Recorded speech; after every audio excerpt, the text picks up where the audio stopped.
When Moses was 80 years old, he was tending the flock of his father-in-law Jethro in the land of Midian.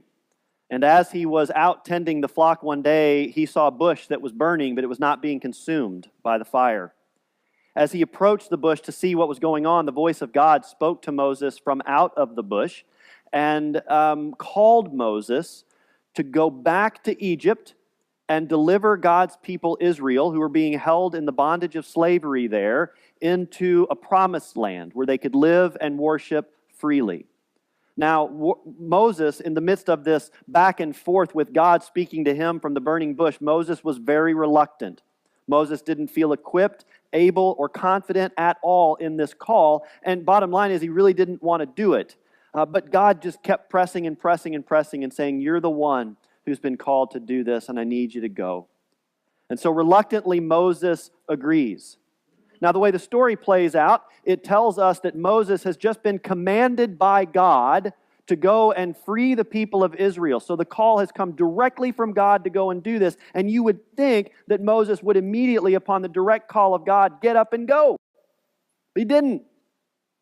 He went to his father-in-law Jethro and asked for permission. Why? Because you don't take a father-in-law's daughter and grandchildren away without asking permission, in spite of what God may be calling you to do, apparently.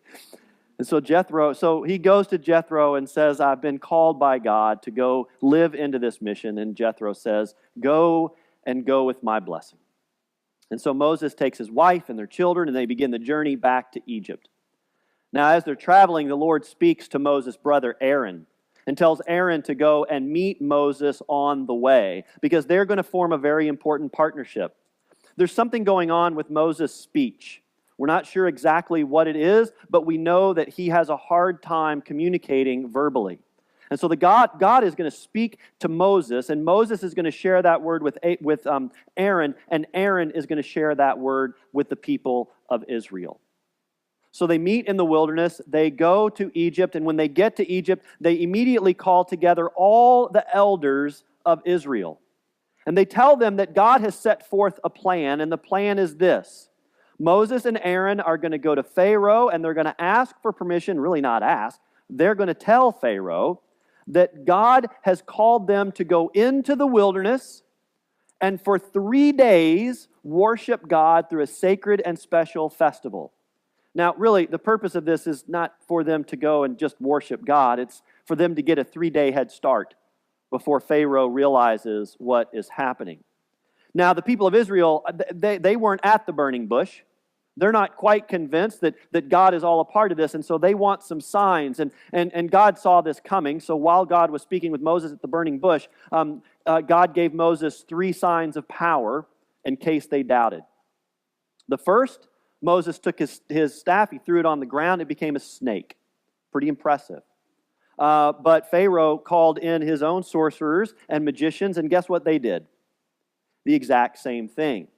Now, in spite of the fact that Moses' snake ate all of their snakes, right?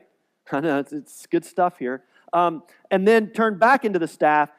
That's not a big deal, right? That's not enough. So then Moses takes his hand and he puts it in his cloak, and his cloak, when he removes it, his hand is covered with leprous-like sores.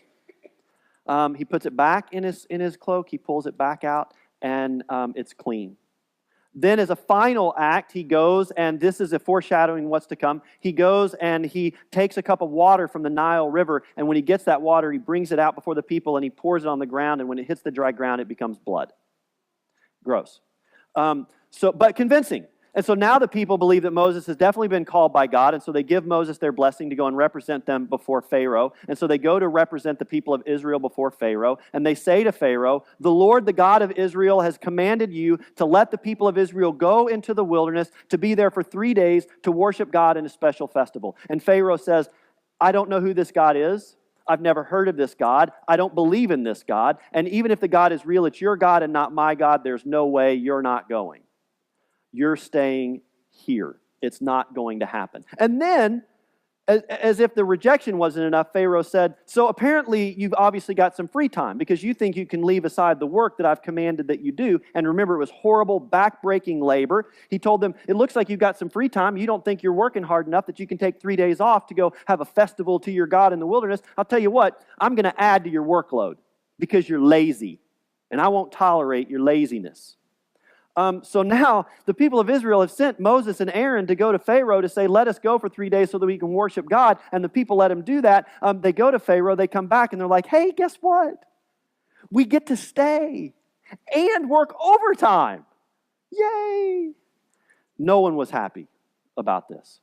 It was not well received, and the people were deeply upset, and they complained to Moses. Moses took their complaint to God, and God said, just hang on.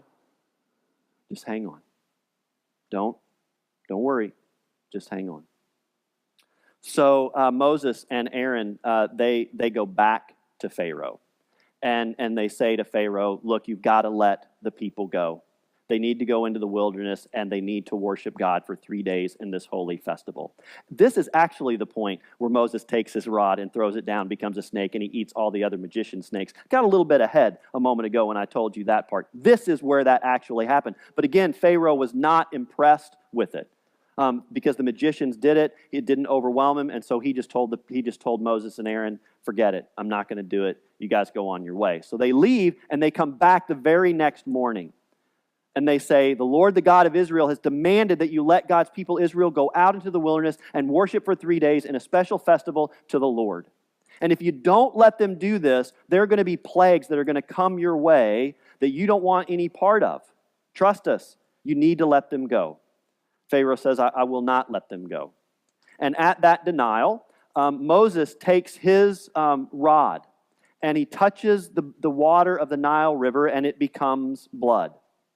At the same time, God commands Aaron to lift up his staff before the entire land of Egypt. And as he does so, all of the water in the land, every stream, every pond, every lake, even the water that had been gathered to use for drinking water and to use to clean, that was in containers of wood and stone, all of the water, even that was in those containers, all of it turned to blood. And not only did the water turn to blood, but any life that was in the water, it died. And I don't know if you've hung out with dead fish for a while.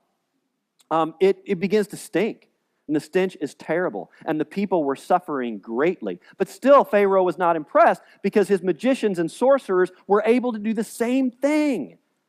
They were able to turn water into blood. And so Pharaoh's heart remains hard. But that doesn't mean that the people of Egypt weren't starting to be impacted. And let me tell you why. This may be new to you. It was new to me in a lot of ways. I want to talk to you about the fact that this battle was not just between God and Moses and Pharaoh. It was also between God and the Egyptian gods. And this is what I mean by that. Here's an example.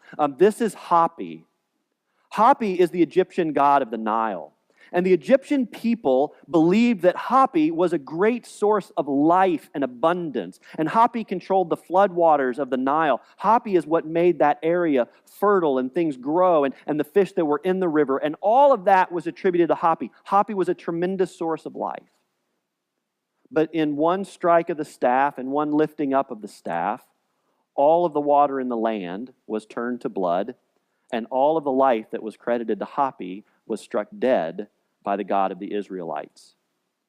And so we see the God of the Israelites starting to defeat the God of the Egyptians, and we're starting to learn which one is more powerful.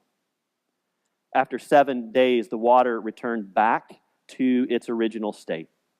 Moses and Aaron go back to Pharaoh, and they demand once again that the people be let go so that they can go worship God in the wilderness. Again, Pharaoh says no. And so once again, a staff is raised and a command is given. And out of all the water in the land, all these frogs begin to come out of the water. And they are swarming everywhere. And you would think that this would have gotten Pharaoh's attention, but he wasn't all that impressed because guess what his magicians and sorcerers were able to do? The exact same thing. But in spite of the fact that those sorcerers and magicians did the exact same thing, that didn't stop the fact that the land was now covered in countless frogs. They were everywhere. everywhere. And again, this isn't just about God versus Pharaoh. This is about God versus Hecate. Hecate was an Egyptian fertility god, and guess what form Hecate took? Frogs. And God's like, oh, you think Hecate's fertile? Let me introduce you to frogs. And all, there's no subtle sense of irony and kind of satire here. God's like, I'm going to prove to you that I've got more power than even one of your most powerful fertility gods. And all these frogs, which represent that God, come teeming across the land. And people are overwhelmed. And it's a crisis in the land. And people want nothing more than for all those frogs to go away. And so Pharaoh says to Moses, if you will pray to your God and your God will get rid of these frogs, I'll let your people go. So Moses goes and prays to God. God takes away the plague. Crisis over. Guess what Pharaoh does? Not so much. You're not going anywhere. You're sticking around here. I've changed my mind. Now this cycle begins to become a pattern. The third plague comes, and this time it's gnats. And countless gnats begin to swarm the land. You know you're in trouble when no-see-ums become see-ums. And they're everywhere. You can't avoid them. And the people are miserable. Pharaoh calls in once again his magicians and his sorcerers, and he says to them, recreate what they have done, and they try and they can't. And so they say to Pharaoh, this God's got something on us. This God's more powerful than us. We recommend that you let these people go before things get out of hand. Pharaoh turns to Moses and says, if you will pray to your God to get rid of all of these gnats, I will let your people go. Moses prays. The gnats are gone. Crisis over. Guess what Pharaoh does? Not so much. You're sticking around. So here comes the fourth plague. Flies. Countless, endless, buzzing flies everywhere. Now, not impacting the Israelites, just the Egyptians. The Egyptians are miserable. And so Pharaoh says to Moses and says to Aaron, if you'll go and pray to your God to get rid of these flies, I will let your people go. And so they go and they pray to God, and God gets rid of all of those flies. Crisis over. Guess what Pharaoh does? Sticking around. I'm not letting you go. I know what I said, but I've changed my mind. My heart was softened. Now it's hard. You're not going anywhere. I want to introduce you to another Egyptian god. This is Hathor. Hathor was another fertility god, and Hathor took the form of a cow. And Hathor was one of the most beloved of the Egyptian gods. There was a real fondness here, which that fondness, no doubt, transferred into the care and treatment of livestock that they had, particularly cattle. Well, the fifth plague was to strike down livestock. And livestock, including cattle throughout the land of Egypt, were decimated by a pestilence that killed them all. Not all of them, but killed the bulk of them. And so the people were frightened, they were upset, they were offended, they were worried. Pharaoh goes to Moses and Aaron and says, hey, if you'll end the pestilence, I'll let you go. They pray, the pestilence ends, livestock continue to live. Pharaoh says, I've changed my mind again. I'm not going to let you go. Sixth plague, boils, sores on skin. Every piece of skin that was exposed to this ash that flew through the air was covered in painful boils, not just for humans, but animals as well. Seventh plague, huge storms bringing massive hail that just destroyed everything. Eighth plague, locusts that came across the land and consumed every bit of the crops that were there to feed the people of Egypt. Ninth plague.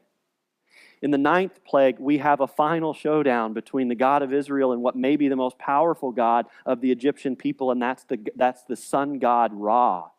They understood that Ra was the source of all life, and that makes sense because without the sun, how can you have life? And so the sun god Ra was a major component of their religious life, and they believed that the God of Ra was very, very powerful. But in the ninth plague, God sends a plague of darkness for 3 days. And that darkness defeats the sun god Ra. And this isn't just like a darkness that we experience overnight. This is the absence of light, the absence of Ra. It is gone. It is defeated. For 3 days, it's so dark in the land of Egypt, they cannot even see each other. But again, in spite of all of that, in spite of promise after promise that Pharaoh's going to let the people go, after the crisis is averted in each of the plagues, he changes his mind, hardens his heart, and they stay. And I want to talk about that for just a moment because it's an important thread that runs through this story. And I think it's a relevant one for us today that we can learn from the story of Moses in our daily lives. And it's this. Throughout this story, we see the softening and the hardening of Pharaoh's heart. Sometimes God hardens Pharaoh's heart. And the reason God does that is to show God's power. But it also appears that sometimes Pharaoh just on his own hardens his heart and changes his mind. But if you notice, there's this pattern that happens every single plague. When things are bad and things are terrible and people are in crisis, Pharaoh says, look, I'm willing to make a deal. If you'll get rid of this horrible situation, I'll let your people go. It will all be fine. And then the plague is taken care of and respite comes. There's relief from the crisis and he changes his mind and hardens his heart. Sometimes in life, people of faith, when things get hard, we turn to God. And sometimes when things get really hard, when our life is plagued by tremendous challenge, we might be tempted to make bargains with God.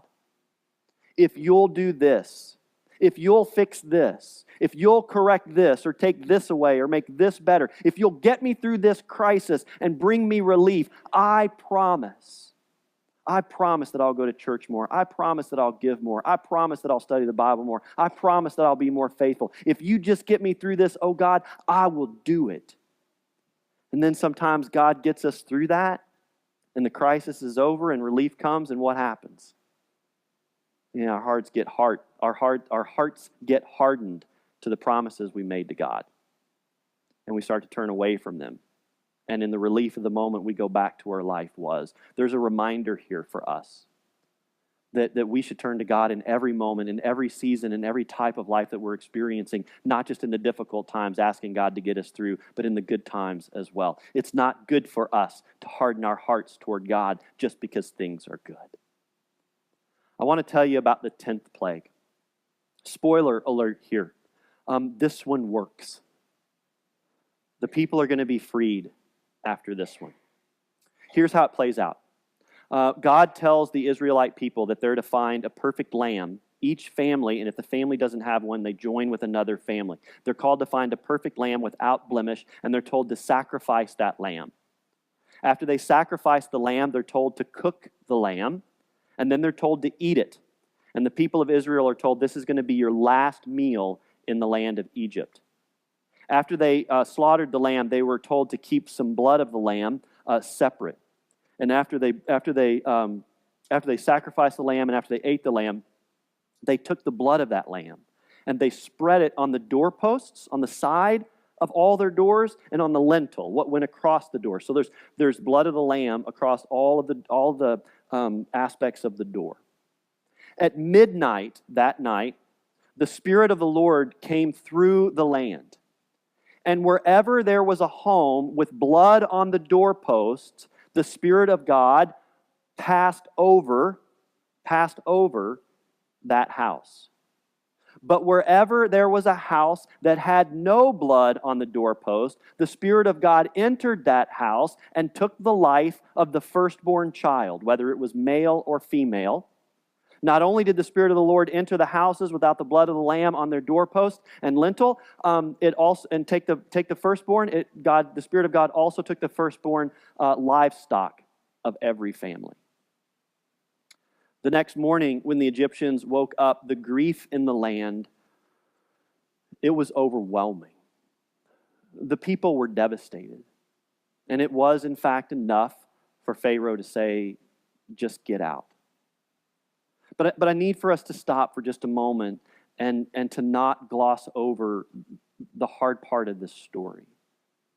There are stories in our Bible that are very difficult with which to reconcile. They're hard to hear. They're stories about what happens, about what God does and what God's people do, and we read them and we think, certainly not. How can this be? And sometimes we want to sanitize those stories. But let's be clear what happens in this story. We are told that in order for the people of God to have their freedom, the firstborn children, male and female, of the Egyptians have to die. You remember when we were talking not long ago about what Pharaoh did to the male children who were born to the Israelites? Taking those male children and doing what with them? Throwing them in the Nile River so that they would drown, so they would no longer be a threat, right? We called that infanticide. I can't help but when I read this story of the 10th plague to recognize the similarities between these two. And I know that this is the part of the story that lets the good guys and gals escape, but let me ask you, is that enough justification for us to be okay with this? This is a hard story to hear. Yes, they were the enemy. Yes, they were the oppressor. But let's remember, these people didn't vote for Pharaoh. They weren't the ones that were making the decision as to whether or not the Israelites could stay or whether or not the Israelites would go. These were normal, ordinary people like you and I who loved their sons and daughters, and who woke up one morning, and because of the actions of their Pharaoh, and because of the actions of God, their children were dead. It's a hard story to hear. The only reconciliation and redemption I can have with that story, with that part of the story, is to think about the next chapter of Passover and release, and that comes to the story of Jesus Christ. On the night when Jesus was betrayed, he was in the upper room with his disciples. And you know what they were doing that night? They were celebrating the Passover Seder.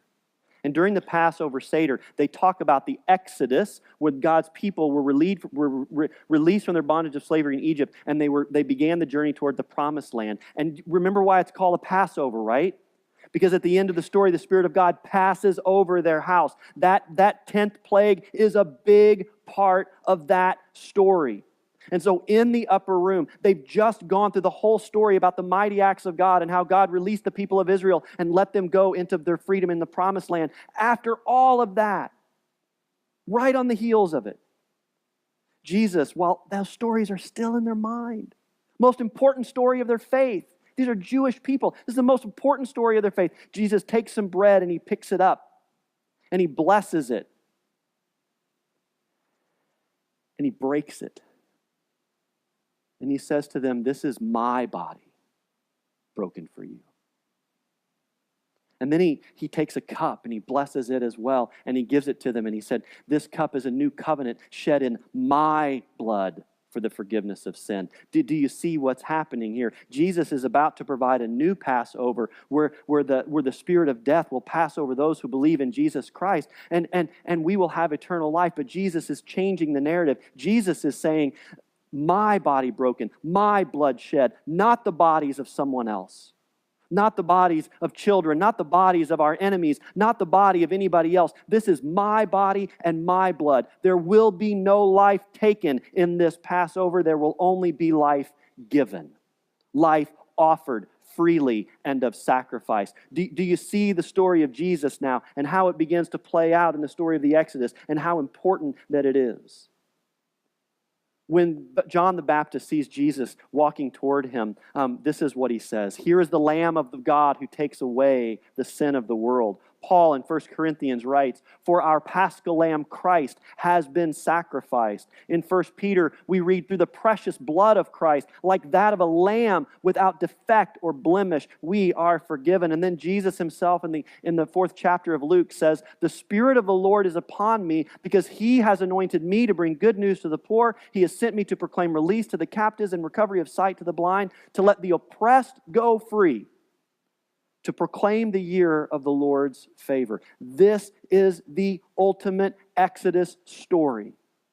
And in Jesus Christ, we are told that through his sacrifice, there is the same grace and protection offered as there was through the original shedding of the blood of those flawless lambs at the Exodus. But that story is being corrected and redeemed through the story of Jesus Christ, because even the enemies of Christ are covered by the grace of God if they seek it out.